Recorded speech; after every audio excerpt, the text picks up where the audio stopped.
அந்த ஆனந்தி என் கழுத்துல இருக்கிற தாலியா இருக்க வந்தா. அவன் அப்ப குடிக்கிறதுக்கு கஞ்சி கிடையாது. உங்களால எவ்வளவு கேவலமா பேசினா பாத்தீங்களாப்பா? எதுக்கடி இப்படி அவங்க கிட்ட இருந்து பிடிவாதமா குழந்தைய பிடிங்கிட்டு வந்த? பாவண்டி இந்த குழந்தை. ஐயோ, அங்க இருந்தனால நிம்மதியா இருந்திருக்கும். பாரு, என்ன ஓவரா பேசிட்டு இருக்க? உன்னால பாத்துக்க முடியுமா? டேய், என்னதான் நான் பாத்துக்கிட்டாலும் தாய் பாசத்துக்கு ஈடாக மாடி. ஆனா அவங்க கிட்ட போய் நியாயமா பேசலாம், பேசி பார்க்கலான்னு போனீங்கன்னு வைங்க, உங்களை ஏறி மிதிச்சு தள்ளிட்டு போயிட்டே இருப்பான்.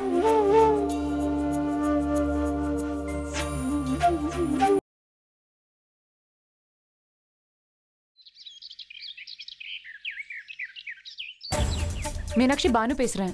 சொல்லு பானு. எங்க இருக்கீங்க? எனக்கு கொஞ்சம் உடனே உங்களை பார்க்கணுமே. நான் இங்க புது வீட்டுல தாமா இருக்கேன். நான் எங்க வரணும்னு சொல்லு, நான் வேணா வரேன். இல்ல நீங்க எங்க வர வேண்டாம். நீங்க ஒண்ணு பண்ணுங்க, நான் உங்க வீட்டு வாசலுக்கு வந்துட்டு கால் பண்றேன். நீங்க கொஞ்சம் வெளியே வரீங்களா? நான் வந்து அப்படியே உங்களை பார்த்துட்டு கிளம்புறேன். சரி. என்னவா மீனாட்சி? ஏதோ தெரியலம்மா, என்ன உடனே பார்க்கணும்னு சொல்றா. என்ன விஷயம் அண்ணி? தெரியல.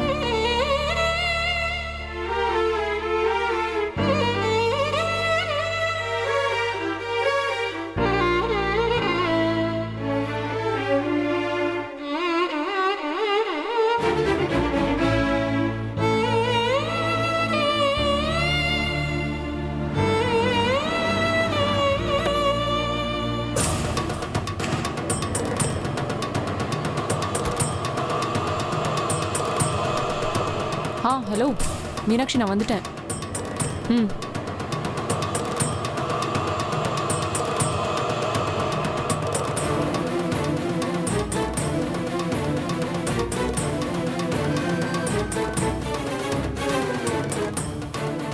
வா பானு, உள்ள. இல்ல பரவாயில்ல, உங்ககிட்ட கொஞ்சம் பேச. சொல்லு பானு. ஒரு நிமிஷம் அப்படி வரீங்களா?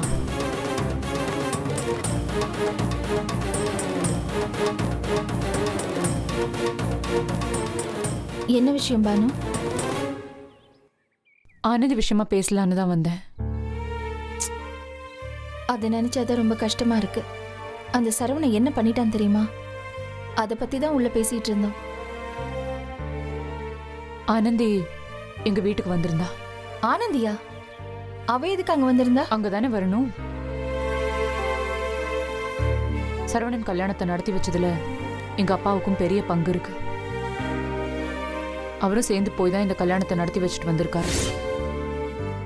அவர் மட்டும் இல்ல, உங்களோட தங்கச்சி சித்ரா, அவ ஹஸ்பண்ட் வீரசேனனும் கூட போய் இது எல்லாத்தையும் பண்ணியிருக்கான். என்ன சொல்ற பானு? இவங்கெல்லாம் எங்க சேர்ந்தாங்க? எப்படின்னு எனக்கு ஒன்றும் புரியலையே. எல்லாத்துக்கும் காரணம் அந்த வீரமணி தான் மீனாட்சி. அந்த ஆளு எல்லாரையும் கூப்பிட்டு பேசியிருக்காரு. முதல்ல எங்க அப்பா கிட்ட எந்த விஷயத்தையும் சொல்லாம என் பையன் கூட வெளியூர் போயிட்டு வாங்கன்னு மட்டும் சொன்னாராம். அதுக்கப்புறம் அங்க போய் தான் இவருக்கு தெரியும் இது சரவணன் கல்யாண விஷயம்னு இவர் சொல்றாரு. அதுக்காக அவர் பண்ணதெல்லாம் நான் ஜஸ்டிஃபை பண்ணல. அங்க போய் எல்லா விஷயமும் தெரிஞ்சதுக்கு அப்புறம் இவர் உடனே கிளம்பி வந்திருக்கலாம். ஆனா வீரமணி இந்த கல்யாணம் நடந்தா இவருக்கு ஃபேவரா வேற சில விஷயங்கள் ஏதோ செஞ்சு தரேன்னு சொல்லியிருப்பார் போல. அதுக்காக யோசிச்சு இப்படி ஒரு கேவலமான சி. அதுக்காக தான் ஆனந்தியும் அவங்க அப்பாவும் எங்க வீட்டுக்கு பேச வந்திருந்தாங்க.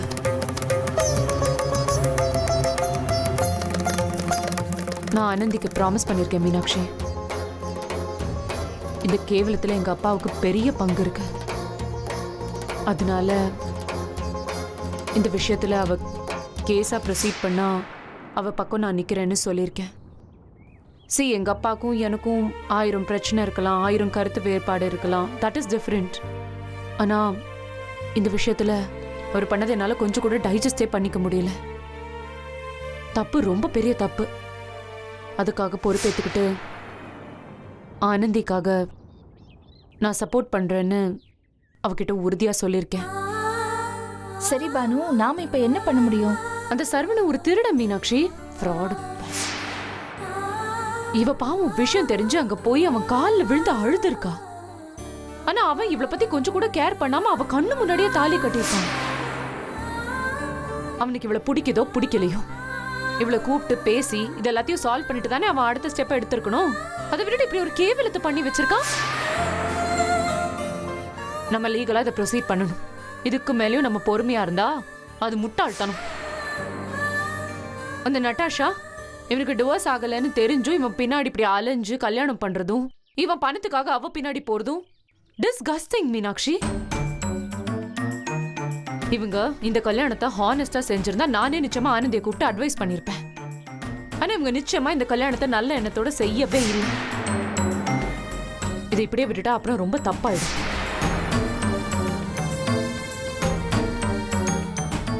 ஏற்கனவே சொத்துக்காக எல்லாருமே அடிச்சிட்டு இருக்காங்க. இப்போ பிரச்சனைக்கு மேல பிரச்சனை. இப்படியே போனா இந்த ஜென்மத்துல இந்த சொத்தை பிரிக்க முடியாது போல இருக்கே. சொத்து விஷயத்துக்காக இதை அப்படியே விட்டுட முடியுமா Meenakshi? will that be fair? சரி, நீங்க சொல்ற மாதிரியே பார்த்தாலும் சொத்து விஷயத்திலயும் சரவணன் கையெழுத்து வேணும்ல உங்களுக்கு. அவனே எங்கேயோ போய் உட்கார்ந்துட்டு இருக்கான், அப்புறம் அவன் கிட்ட போய் என்ன பேச முடியும் உங்களால? அதுவே நம்ம லீகலா ப்ரொசீட் பண்ணி அவனை கார்னர் பண்ணோன்னு வைங்க, நமக்கு அவன் கிட்ட இருந்து என்னென்ன தேவையோ எல்லாத்தையும் செஞ்சுக்கலாம். போலீஸ் அவனை தூக்கி உள்ள போடுற அளவுக்கு வந்துருச்சுன்னா அப்புறம் நம்ம என்ன சொன்னாலும் கேட்பான், கேட்டுதான் ஆகணும். ஆனா அவன் கிட்ட போய் நியாயமா பேசலாம், பேசி பார்க்கலான்னு போனீங்கன்னு வைங்க, உங்களை ஏறி மிதிச்சு தள்ளிட்டு போயிட்டே இருப்பான்.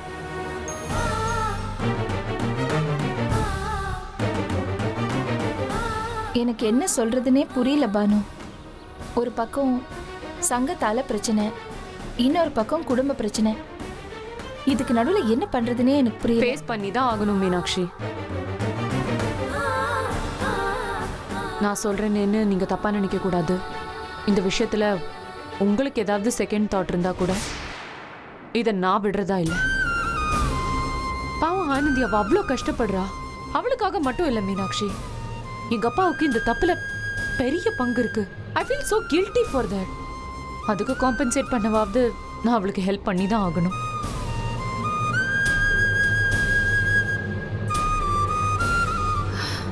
சரி பானு, இப்ப ஆனந்தி எங்க இருக்கா? எதுக்காக அவ வீட்டை விட்டு வரணும்? வீட்ல இருந்துகிட்டே செய்ய வேண்டியதை செய்யலாம்ல. தனியா இருந்தா அவ என்ன பண்ண போறா சொல்லு? நான் அவகிட்ட பேசுறேன் மீனாட்சி. அவகிட்ட நிதானமா பேசி அட்வைஸ் பண்ணி வீட்டுக்கு அனுப்பி வைக்கிறேன். ஒன்றும் பிரச்சனை இல்லை. சரி, ஓகே. நான் இதை சொல்லிட்டு அதுக்கப்புறம் தான் ப்ரொசீட் பண்ணணும்னு நினச்சேன். அதுக்காக உங்களை பார்த்து கிளியராக எல்லாத்தையும் சொல்லிட்டு போகலான்னு வந்தேன். இதில் உங்களுக்கு ஒரு சின்ன தயக்கம் இருந்தால் கூட நான் பின்வாங்கிறதா இல்லை. அப்புறம் நீங்கள் என்ன தப்பாக நினைக்கக்கூடாது. என்னோட நடவடிக்கைக்கு நீங்கள் எந்த தடையும் சொல்லக்கூடாது. ம், இதுல தடை சொல்றதுக்கு என்ன இருக்கு சொல்லு? ஆனா என்னன்னா, இந்த பிரச்சனை எங்க போய் முடியும் தான் எனக்கு தெரியல. எங்கே வேணாலும் போய் முடியட்டுமே, பார்ப்போம். ஆனந்தி மற்றபடி எப்படி வேணாலும் இருக்கலாம். ஆனால் இந்த விஷயத்தை பொறுத்த வரைக்கும் அவ பக்கம் நியாயம் இருக்குல்ல மீனாட்சி. அந்த சரவணன் ராஸ்கல் அவன் பண்ண தப்புக்கு அவனை பனிஷ் பண்ணியே ஆகணும். அவளுக்காக நான் இதை லீகலா ப்ரொசீட் பண்ணி ஏதாவது ஒரு முடிவு பண்ண தான் போறேன்.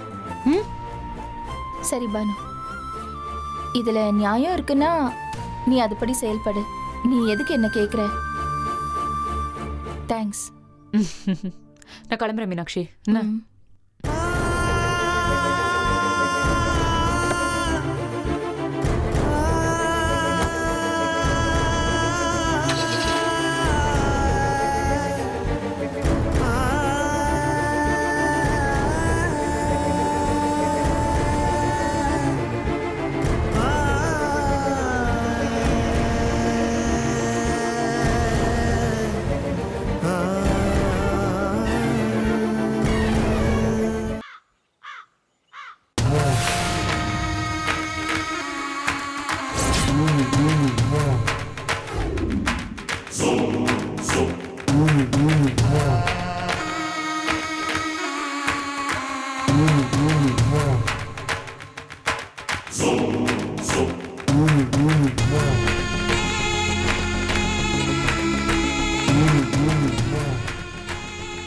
சாரி அங்கிள், போன இடத்துல ஒரு சின்ன பிரச்சனையில் மாட்டிக்கிட்டேன்.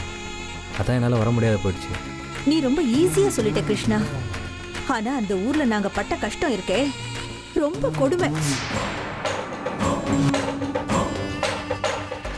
அன்னைக்கு மட்டும் வீரமணிசன், வீரசேனன், சேதுராமன் அவங்க மட்டும் இல்லைன்னா நிலைமை மோசமா போயிருக்கும். எப்படியோ சமாளிச்சிட்டோம். ஆனா ரொம்ப அசிங்கப்பட்டமேப்பா.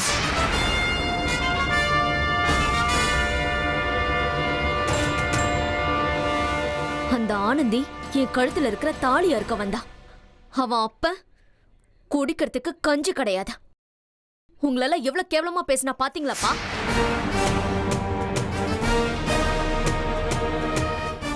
சரி கல்யாணம் தான் ஆச்சு, அப்படியே கொடைக்கானல் போலாம். 2 நாள் நிம்மதியா இருந்துட்டு வரலான்னா அது கூட முடியாம திரும்பி வந்தாச்சு.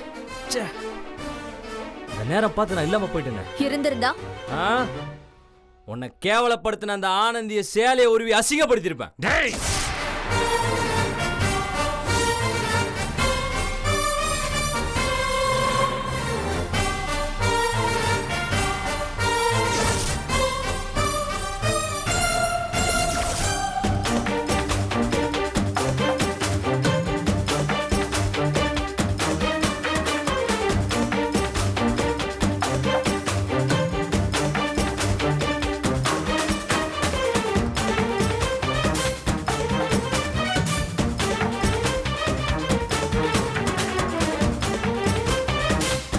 கத்துறீங்க, பயங்கரமா கத்துறீங்க.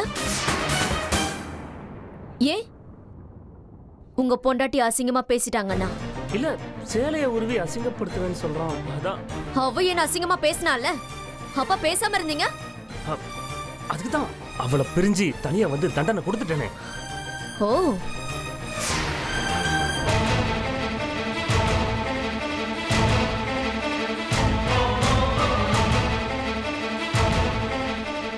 அதாவது அவளை நீங்க பிரிஞ்சது அவளுக்கு பெரிய தண்டனை, அதுக்காக நீங்க வருத்தப்படுறீங்க.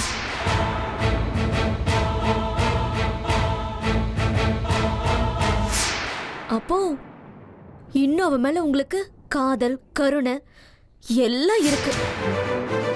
அப்போ நான் உங்க மேல உயிரியே வச்சிருக்கேனே, அதுக்கு என்ன பதில் சொல்றீங்க? ஐயோ இல்ல நட்டாஷா, நான் அப்படி சொல்லல. நடிக்காத. நமக்கு கல்யாணம் ஆகி 1 வாரம் இருக்குமா? புருஷன் பொண்டாட்டியா வாழ்றோமா?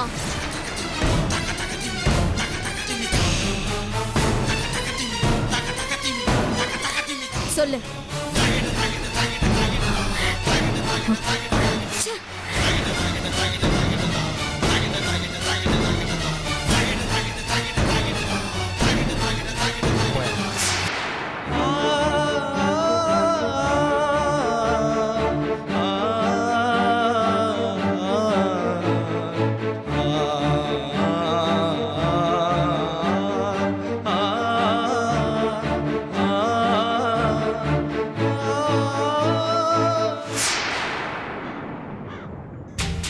சும்மா இருக்கியா? எப்ப பார்த்தாலும் கத்திக்கிட்டே இருக்க. சீ, உங்க அப்பன மாதிரியே இரு. இங்க பாரு, இங்க பாரு. என்ன இப்போ உனக்கு என்ன வேணும்? எதுக்கு பாடுற? ஒழுங்கா பேசாம இரு. இந்தா பால் குடி. இங்க பாரு, இங்க பாரு, குடி குடி. வைஜந்தி புள்ள அழுகுறான், அவனை போட்டு ஏண்டி இப்படி பாடா சும்மா இருமா. உனக்கு எதுவும் தெரியாது. ஏன்டா இப்படி என் உயிரை வாங்கி தொலைற குட்டி பிசாசு? சீ, இங்க பாரு, இங்க பாரு. ஏன் இப்படி பண்ணிட்டு இருக்க? அந்த மீனாட்சி கிட்ட இருக்கும்போது மட்டும் அப்படியே இழுக்கிற, என்கிட்ட வந்தா மட்டும் ஏன் இப்படி அழுவுற? ஏய் சொல்லு. ஏண்டி இப்படி அழுத்துக்கிற? எதுக்கடி இப்படி அவங்க கிட்ட இருந்து பிடிவாதமா குழந்தைய பிடிங்கிட்டு வந்த? பாவண்டி இந்த குழந்தை. ஐயோ, அங்க இருந்தனால நிம்மதியா இருந்திருக்கும். இங்க பாரு, என்ன ஓவரா பேசிட்டு இருக்க? உன்னால பாத்துக்க முடியுமா? டேய், என்னதான் நான் பாத்துக்கிட்டாலும் தாய் பாசத்துக்கு ஈடாக மாடி. நீ ஆரம்பத்துல இருந்தே குழந்தைய விட்டுட்டே வைஜெயந்தி. இப்ப குழந்தைய வாங்கிட்டு வந்து பாசத்தை கட்டினா எப்படி வைஜெயந்தி? பாவண்டி இந்த குழந்தை. அது என்ன பாவம் பண்ணிச்சோ? என்ன பாவம்? என்னடி பாவம்னு சொல்லிட்டு இருக்க? என்னங்க அவன் ரொம்ப அழுதுட்டு இருக்கான். யார் சமாதானப்படுத்தினாலும் சமாதானப்படுத்த முடியல பாருங்க. வாடா வாடா வாடா வாடா. என்னடா என்ன? எதுக்கு அழுகுற? எதுக்குடா அழுகுற? இங்க பாரா. வாடா வாடா வாடா. டேய் அழுதுட்டு இருக்கான். இந்த பாரா. டேய் இந்த பாரு, இந்த பாரு, இந்த பாரா. இந்த பாரு. அப்பா, என்னப்பா? பாருடா, இந்த பாரு. ஏன் அழுகுறோம்? இங்க கொடுங்க, கொடுங்க. மாமட போ, மாமட போ. டேய், அழக்கூடாது, அழக்கூடாது, அழக்கூடாது. இதோ, அம்மா பாரு, அம்மா பாரு. மோச், மோச். இதோ, அம்மா பாரு, அம்மா பாரு. அம்மா கூட தானே இருக்க, அப்புறம் ஏன் அழுகுற? மடு, மடு, வாய் மடு. டேய், அடே, இங்க பாரு, அழக்கூடாது. கூட என்னடா என்னடா அழுகுற? ஏன் எதுக்கு அழுகுற? அழகா சொல்றேன்ல, அழக்கூடாது, அழக்கூடாது. என்ன பண்ணாலும் சொல்றத கேட்கவே மாட்டேங்கிறான். இல்ல இவனை சொல்லி பிரயோஜனம் இல்லப்பா. இப்படி வளர்த்து வச்சிருக்க அந்த மீனாட்சி சொல்றத கேட்கவே மாட்டேங்கிறான். புருஷன் பொண்டாட்டியை மட்டும் பார்த்து சிரிக்கிற மாதிரி செட் பண்ணி வச்சிருக்காங்க இவனை. என் உயிரை வாங்கி தொலைக்கிறான். ஏய், ஆட தெரியாதவ தெருக்கோணன்னு சொன்னாலாம். செட் பண்ணி வைக்கிறதுக்கு அது என்ன பொம்மையாடி? ஏதாவது பழி சொல்லணுங்கிறதுக்காக ஏதாவது பேசாத. ஐயோ, பெத்த உன்னாலேயே குழந்தைய பாத்துக்க முடியல. இவ்வளவு நாளா மீனாட்சி எப்படி குழந்தைய பாத்துக்கிட்டா? அவளை போய் குறை சொல்றியேம்மா. இன்னைக்கா போட்டுருக்கணும், அது இன்னைக்கு நடக்கும் நினைக்கிறேன். இளவெடுத்தவளை ஏங்க, என்ன கொண்டு போட்டாலும் அந்த குழந்தை அழுகிறத நிறுத்த போறதில்ல. அவன் மனசுல அம்மானா மீனாட்சி தானு பதிஞ்சு போச்சு.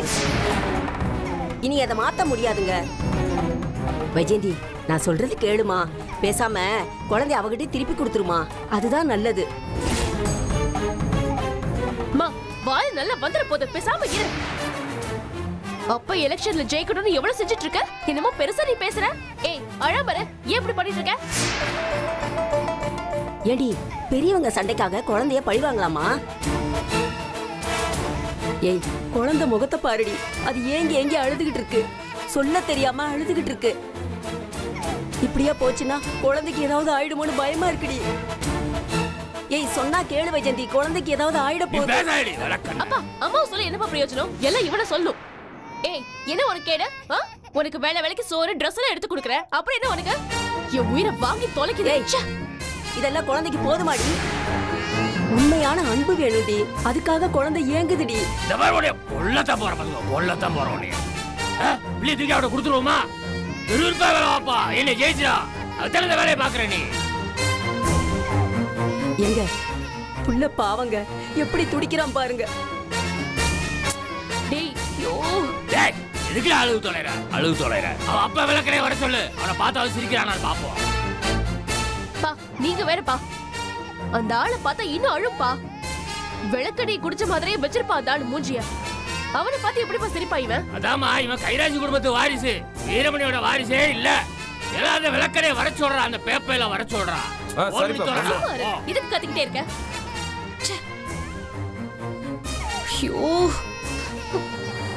ஏன்டா என் உயிரை வாங்குற? இரு, உங்க அப்பா வருமா சீக்கிரமா. கொஞ்ச நேரம் கவனம் இருக்கியா?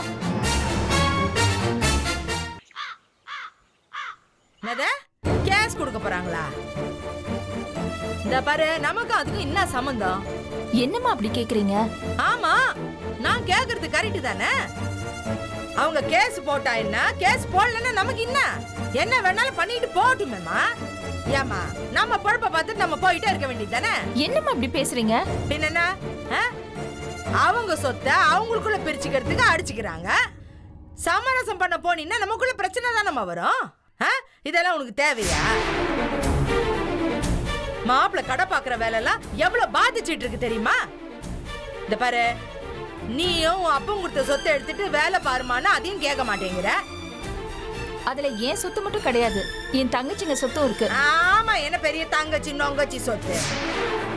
அதான் வாழ அப்படியே வந்து இதை உட்காந்து கிடக்குறா, இந்த இங்கேயே கிடக்குறா, இந்த இன்னொருத்தையும் அங்கேயும் இங்கேயுமா அலைஞ்சும் கிடக்குறா. அவ்வளவு ஒரு நாளைக்கு இங்கே தானடி வரப்போறா. இது உங்களுக்கு என்னத்துக்கு சொத்துங்கிறேன்? இல்லம்மா, நாம வேணா இப்படி பேசலாம். ஆனா அன்னைக்கு 2 பேர் வந்து பேசிட்டு போயிருக்காங்க. நாளைக்கு அவங்க வாழ போனாங்கன்னா அவங்களுக்கு நாம கொடுத்து தானே ஆகணும். அப்போ நான் சொல்றதை கேட்கறதுக்கு இந்த வீட்ல யாரும் தயாரா இல்ல, அப்படிதானே? நான் எதுக்கு தேவையில்லாம தண்டத்துக்கு கத்திங்க கிடக்கணும்? அதான் நான் சொல்றதை கேட்கறதுக்கு யாருமே இல்லையே. அம்மா, நான் என்ன சொல்ல வரேன்? நிறுத்த. அம்மா அம்மா நம்மன்னு சொல்லின்னு கிடக்காத. நான் என்ன தப்பா சொல்லின்னு கிடக்குறேன்? அந்த வீட்டுக்கு இந்த வீட்டுக்கு அல்லாடின்னு கிடக்குறிய, அதனால உனக்கு என்னமா பிரயோஜனம்? ஏமா, நீ தான் எதுவுமே வானான்னு எழுதி கொடுத்து தானே வந்த. அப்புறம் எதுக்குமா அந்த வீட்டு சங்காத்த உனக்கு? அவங்க யாருமே வேண்டான்னு தலை மொழிட்டு வந்து தொலைய வேண்டியதானே. எல்லாத்தையும் விட்டுட்டு உன் வேலை என்னமோ அதை பார்த்து தொலைய. இந்த பாரு, அந்த சரவணனும் ஆனந்தியும் எப்படி போனா உனக்கு என்ன? ஏமா, நான் தெரியாம தான் கேக்குறேன். பானு எதுக்கு தேவையில்லாம இந்த விஷயத்துல வந்து மூக்க நோய்ச்சிங் கிடக்குறா? அம்மா, அவங்க அப்பா தான் இந்த கல்யாணம் நடக்கிறதுக்கு முக்கிய காரணமா இருந்திருக்காரு. என்னது? அந்த ஆளுக்கு எதுக்குமா தேவையில்லாம இப்படி ஒரு கேவலமான பழப்பு?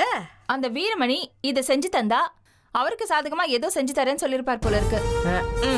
ஆனா ஒண்ணுக்கா, அந்த சில்க்ஸ் கடைய உமா கேட்டிருக்கா. அந்த ஆனந்தி அதுக்கு தடையா இருக்கா. அதுக்காக சரவணனுக்கு சப்போர்ட் பண்ணா அவர் ஏதாவது செய்வாருன்னு இவர் இப்படி பண்ணிருக்காரு. அவங்க எல்லாரும் காரியத்துல குறியா இருக்கிறாங்க. இந்த பாரு, இன்னமும் நீ இழிச்ச வாய்த்தனமா இருக்காத. இது கொஞ்சம் கூட சரிப்பட்டு வராதுமா. இந்த பாரு, இந்த சந்திமா, நீ என்ன பண்ற? இவங்களையெல்லாம் நம்பி இன்னும் இங்க உட்காந்துன்னு கிடக்காத. என்ன உன் பங்கு என்னமோ அதை பிரிச்சுக்கிட்டு தனியா போய் உன் புருஷனும் குழந்தைங்களோட நிம்மதியா வாழு. என்ன இங்க இருந்துன்னு வச்சுக்கிய ஒன்னும் கிடைக்காது உனக்கு. நாட்டு ரோட்ல நிக்க வச்சிருவாங்க, அப்புறம் பெருசா ஞாபகத்தை போட்டுருவாங்க, அவ்வளவுதான். ஏமா இப்படி எல்லாம் பேசுறீங்க? ஆடா, உண்மையை தானே நம்ம சொல்லி கிடக்குறேன். ஓரளவுக்கு நல்லவளா இருந்தா பரவாயில்லம்மா. ஒரேடியா நல்லவளா இருந்தா என்ன பண்ண முடியும்? எல்லாம் நல்லா வழிச்சு நாமத்தை போட்டு போய்கிட்டே இருப்பாங்க. மிளகா அரைச்சிருவாங்கம்மா. இது இந்த பைத்தியக்காரிக்கு புரியவே மாட்டேங்குதே. ஓ, எனக்கு என்ன வந்தது? நான் ஏதோ ஓரளவுக்கு பாப்பேன். அதுக்கப்புறம் ஏதோ காசி ராமேஸ்வரம் நான் பாட்டு கிளம்பி போயினே கிடப்பேன். என் புருஷனுக்கு ஏதாவது ஒன்று ஆச்சுன்னு வச்சுக்க, அவரை அப்படியே தூக்கி போட்டுட்டு நான் பாட்டுக்கு என் வேலையை பார்த்துட்டு போயிட்டே இருப்பேன், அவ்வளவுதான். நான் சொல்றது எப்ப நீங்க கேட்கலையா? உங்களுக்காக மட்டும் நான் என்னத்துக்கு பாடுபட்டு கிடக்கணும்? என்னமோ பண்ணிட்டு போங்க. நான் சொல்றது சொல்லினே கிடக்குறேன். செவிடங்காதுல ஊதுற சங்க மாதிரி ஒன்னும் கேட்கவே மாட்டேங்குது. அக்கா, அம்மா சொல்றது எதுவும் தப்பா நினைச்சுக்காதக்கா.